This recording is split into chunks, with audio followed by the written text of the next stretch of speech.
Welcome to the Moth podcast. I'm Chloe Salmon, your host for this episode. On Thursday, September 12th, we had our very first StorySLAM in Kansas City, Missouri. It was an incredible night at a place called Knuckleheads, which has this super cool honky-tonk vibe. The atmosphere was electric. I mean, just check out the crowd. Welcome to the inaugural StorySLAM here in beautiful Kansas City! Oh, that's amazing right there. That's the energy we want all night long as the storytellers make their way to the stage. All right. Every StorySLAM is special. The uncertain magic of it. The fact that anyone who puts their name in the hat might get up to tell their story. The intimacy of sharing the room with people who just poured their hearts out on stage. It's a unique combination you just can't get anywhere else. But the show in Kansas City was even more special because it's our first new Slam City we've opened since the pandemic began. To celebrate that night and to entice you to come to our next Kansas City show if you're in the area, we've got 2 Kansas City stories for you today. Our first one comes from that very first slam, hot off the presses, which we put on with our incredible partner, KCUR. The theme of the evening, appropriately enough, was firsts. Here's Glenn North at the inaugural Moth StorySLAM in Kansas City.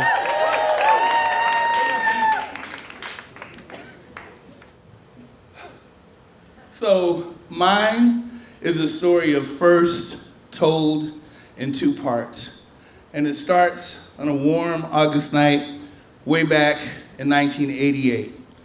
Part 1. So it was the night before the first day of classes at Lincoln University in Jefferson City, Missouri, a historically black college I'm very proud to be an alum of. But anyway, that year I had just been elected student government president, which is a big deal to me, right? And so all the guys were hanging out over my friend Vince's house, and Vince had brought back a new dirt bike, and everybody was taking turns riding the dirt bike. I have never, or at least at that point, had never ridden a dirt bike before. But everybody looked like they were having a good time, and I figured why not give it a try. I also had an agenda in that the night before the first day of class, all the girls were moving into the dorm, and I thought, how cool would it be if I rode up on a dirt bike over by the girls' dorm to show how cool I was? So I got on the bike, took off, everything was going fine, rode over in front of the girls' dorm just like I had planned, scouted out all the new freshmen, saw one of the young ladies that I thought was really hot, pulled off really fast, and so as I got back onto the street, there was this big pothole. And so my instinct was to slow down. I pulled back on the throttle. Well, if you've ever driven or ridden a motorcycle before, you realize when you pull back on the throttle, you accelerate. So I hit the pothole, the dirt bike stopped, but I didn't. I flew up in the air, and I was up high enough to be able to think about how I wanted to brace myself for the fall. So I tried to land on my hands, but the impact was so hard that I hit my mouth, and I slid. And I literally remember feeling tooth crumbs piling up on my tongue. My knee was gashed really bad. Thank goodness the dirt bike was still intact.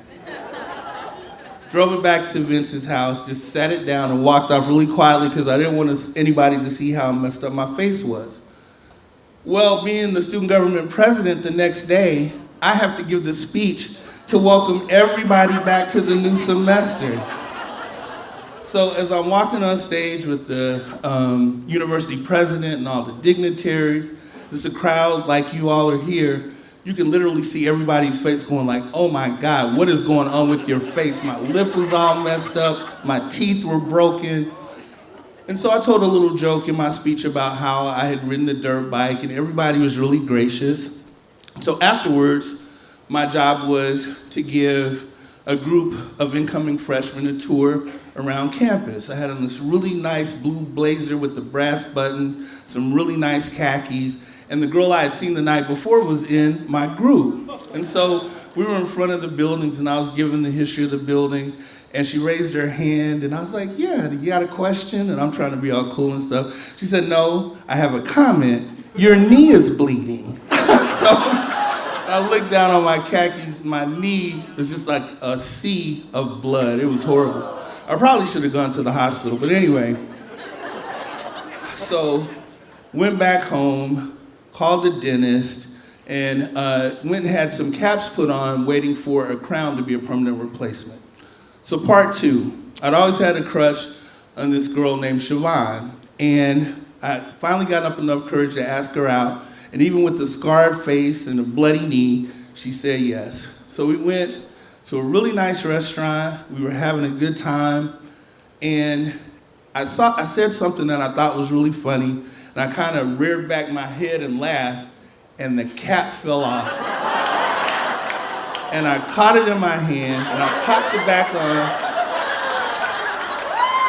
and I tried to keep talking like nothing really happened. But she was just leaning back, looking at me like, what did I just see? So I took her home, and I leaned in for a kiss, but she was already out of the car. And I figured a date with me was once enough for her. In the course of a month, back in August of 1988, I had 2 firsts that became 2 lasts, and I just thank God that I lived to tell about it. Thank you.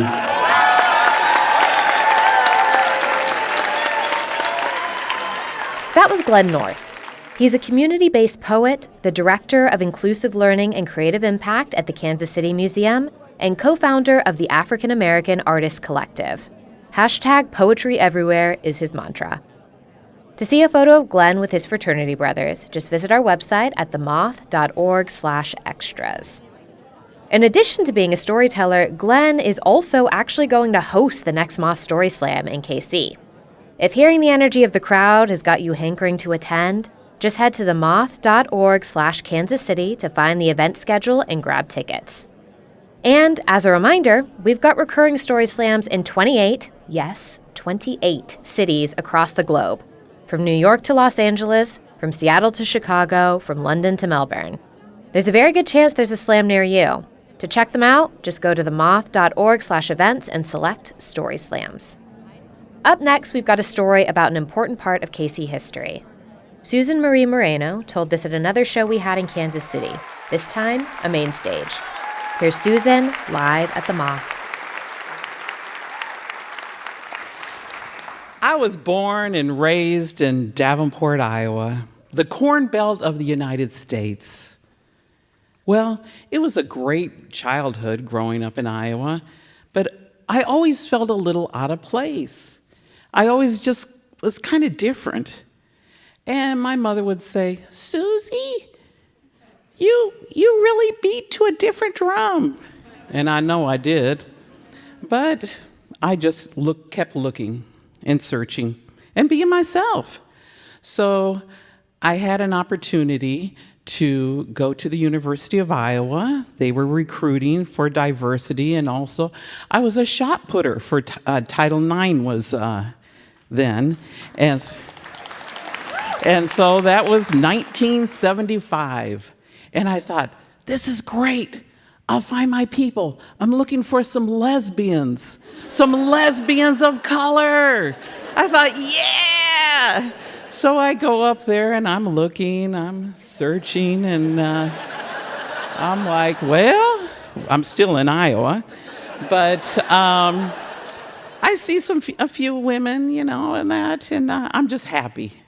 I always wanted to be an art teacher, so I went and pursued my education degree at the University of Iowa and had an opportunity after I was there. I was on the 7-year plan, and they had a opportunity to move to Kansas City and do my student teaching. I thought, I'm going there. I'm searching for those lesbians, maybe a bigger city, more people, they'll be like me. I came down here, 1 suitcase. I'd never been to Kansas City before, but I knew it was the Midwest, so I was happy. Started teaching, doing my thing, meeting other teachers, still no lesbians. Well, we did have a magazine that was called Lesbian Connections. It came out of Michigan. Woohoo! It's still out there. And it was kind of like the African American Green Book, where you could look and see and find other lesbians or safe places to go while you travel. So I'm looking through, and it came in the mail with a brown paper bag because it was considered pornography, or I don't know what. You didn't want any, it just was not cool to be a lesbian during the 70s. So I was looking through there, and I went around Kansas City, and I found the Phoenix Bookstore, 39th and Main. Yeah, you remember, you know. And we used to have the only way of communication back then, because remember, we didn't have internet. We didn't have cell phones. Oh my gosh, how could I find some more lesbians? The bookstore, the women's bookstore. So I went up there, and I had my little note card and my tack, and there was a bulletin board up there. I started writing. Single Mexican woman, long walks in the park, dog friendly, looking for friendship. Nobody answered. Nobody called me. So I thought, oh well, I'm just going to keep becoming a teacher, pursuing. They're out there somewhere. I got invited to a baby shower of a good friend. And I went, and I go, and there across the room, oh my gosh, I saw the most gorgeous African American woman with these honey brown eyes. Just beautiful, just reeling me in like I had a magnet going towards her. So of course, I have to go over there. Introduce myself, and she says, "Hi, I'm Beverly Powell. I'm a teacher too." And I was like, oh, hi. We talked and talked. It was like we were in our own world. We started dating. It was about a year or so later. And we were sharing what were your dreams and things. And Bev had always wanted to own her own house in Kansas City. And so I thought, that sounds great. I hadn't lived with a woman before, so I thought, oh, this is going to be wonderful. So we started going to banking institutions. The first thing that they would say back in the early 80s and mid 80s was, "What does your husband do for a living?" "Can you bring your father in to co-sign?" What? Because we were professional teachers, and at that time it wasn't cool to put down there that you were a lesbian and we were looking for houses together. It just wasn't cool, or accepted. So we were disappointed because it was just blatant discrimination in the financial institutions. And so Bev didn't give up the dream, but we just went looking, and one day Bev comes home, and she was a teacher also, and says, Sue, I found out there's going to be an informational meeting. I said, what? What kind of information? There's this pack of lesbians, and they're trying to form a neighborhood, an intentional neighborhood called Woman Town. I thought, what? Yeah. I started thinking, I have my woman. I don't need to be around a bunch of pack of lesbians. No, I did that before. I said, okay. Bev was like, Sue, I don't care what you say, I'm getting a house. And I thought, if Beverly Powell moved to the end of the world, I was going with her. That's how much I love that woman. So we go and start looking at these houses. The houses were all boarded up or abandoned, but people were still living there. But it was not the best neighborhood in Kansas City. Bev was all excited. Sue, we can do it. We're going to do it. And I was like, But I said, well, let's see. She said, well, let's try to put some information up there at the bookstore. So we put it up there, and there was a couple that founded it, Andrea Nadinsky and Mary Ann Hopper. And they had gone to music festivals and started advertising through Lesbian Connection and inviting women to come to this intentional neighborhood. We just wanted women to come over and help us get the house fixed. So Bev was an incredible cook. She started barbecuing. I started getting the brushes and everything together. And because our house, let me give you a picture of it. We opened the door. This is the house Bev picked now. We opened the door, and it has avocado green shag carpet. Wallpaper, 7 to 10 years of wallpaper. Paneling, you remember how popular that was back then. I was like, oh my God, they had lowered the ceilings with some kind of foam. That, I was like, ah! But underneath all of that was beautiful oak, beveled stained glass, window, just the bones of those houses were just beautiful. I told Bev, I said, Bev, I don't think anybody's going to come over and help us. And so we're out there. She's like, no, Sue, don't worry. And she's getting the barbecue grill ready. I'm going out and buying my favorite beer, Pabst Blue Ribbon in Milwaukee, Best Light, getting a little natural light in there because, we like that. So then we're all ready. Next thing I know, women start coming. They start showing up. Some even had tool belts on. I was like, hey. It was great. Women came from all over out of curiosity. Maybe they knew Bev was a good cook. They just wanted to hear what was going on in Womantown. So it was great. We got the house going, and we'd go around, and that neighborhood started to thrive. Women started moving from Hawaii, New York, California, all over the United States. It was fantastic. We met all kinds of women. We'd go around and help each other with the things that we could do. We even had a roofer come from Topeka, come and help the women. Whatever was needed, you put it out there, and women showed up. It was a great community. Well, as we were living there, it was a matter of we wanted to become more of the neighborhood. So we thought, let's start going to the neighborhood association meetings. There was 12 of us that showed up. In those days, it was so cool to have a rat tail coming down. Don't forget to get your mullet trimmed up. It was the best style. I loved it. Of course, many of us had flannel shirts on, our boots. We were ready to join. We went as a group. When we went in that meeting, silence. There was a hush. We got side-eyed. We got the stink eye. People started whispering. I felt like I was this tall. It reminded me, it triggered feelings that I felt of loneliness and isolation back in Iowa. I was like, oh no. Well, they obviously did not want us there. They thought that we were going to be recruiting their daughters, their children. I don't know what was, they were just afraid of change. And we were pretty, good-looking group of dykes.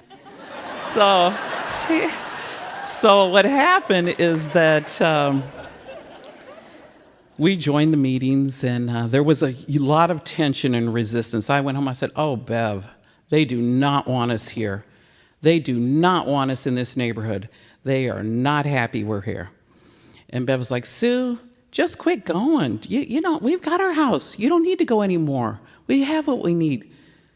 I looked at Bev with love in my eyes. I said, you know what, Bev? I am fighting for this. We're staying. We are not going to say no. We are not going to be rejected from this area. We belong here. Yeah, so we kept going to meetings, showing up. We started joining committees. We started beautifying our own homes, and others. Renters start moving into the place. We started, of course, having potlucks. We love those. And people just were getting along, women. At one time, we had 82 women that lived in that neighborhood in Longfellow, Dutch Hills. Yes. And it was great People were finally starting to see a little difference, but there still was a lot of mistrust. One day they decided to, one of the women said, when women move in, we're going to give them a banner. And you put it on your front door, and it had 3 tulips signifying Dutch Hill's Longfellow neighborhood. And it was also our way to show that lesbians live there and that it was a safe space. So when women moved in, they got their banner, they displayed it, and it was just a wonderful feeling. It was the best community. They decided that we're going to have a tulip festival because that was part of our flower for Dutch Hills. Somebody had donated a bunch of tulips. Everybody came that day. Bev was barbecuing, of course. We had garage sales in May. We had all kinds of things going on. It was in the fall because we had to plan them. Everybody took home about a dozen or 2 dozen tulips that were donated to the neighborhood. Next thing you know, people were having fun and laughing. Other neighbors were coming by. We had it set up in a big empty lot. Of course, the craftswomen set up their crafts. People were tarot card reading, all kinds of different things, and lots of camaraderie. Later on that spring, you started seeing the tulips coming up. The neighborhood is beautiful. It was then, and it still is. It just showed me in my mind and in my life, when you plant a seed, a bulb, and invite people through love and beauty, it will grow. Womantown is still there. In fact, our mayor will be putting a plaque up in Longfellow this June for Pride, and commemorating all the hard work and the contribution that this strong pack of lesbians gave to Longfellow Dutch Hills. Thank you so much for listening to my story.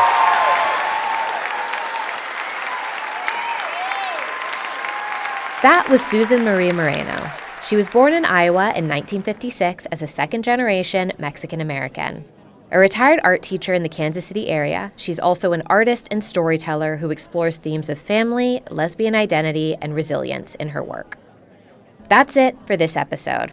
Remember, whether you're in Kansas City or anywhere around the globe, you should come to a StorySLAM. To check them out, just go to themoth.org/events and select StorySLAMs. From all of us here at The Moth, we hope you have a story-worthy week. Chloe Salmon is a director at The Moth. Her favorite Moth moments come on show days when the cardio is done, the house lights go down, and the magic settles in. Sue Moreno's story was directed by Chloe Salmon. This episode of the Moth Podcast was produced by Sarah Austin Jeunesse, Sarah Jane Johnson, and me, Mark Solinger. The rest of the Moth's leadership team includes Sarah Haberman, Christina Norman, Jennifer Hickson, Meg Bowles, Kate Tellers, Marina Cluche, Suzanne Rust, Brandon Grant Walker, Leanne Gelly, and Aldi Kaza. The Moth would like to thank its supporters and listeners. Stories like these are made possible by community giving. If you're not already a member, please consider becoming one or making a one-time donation today at themoth.org/giveback. All Moth stories are true, as remembered by their storytellers. For more about our podcast, information on pitching your own story, and everything else, go to our website, themoth.org. The Moth Podcast is presented by PRX, the Public Radio Exchange, helping make public radio more public at prx.org.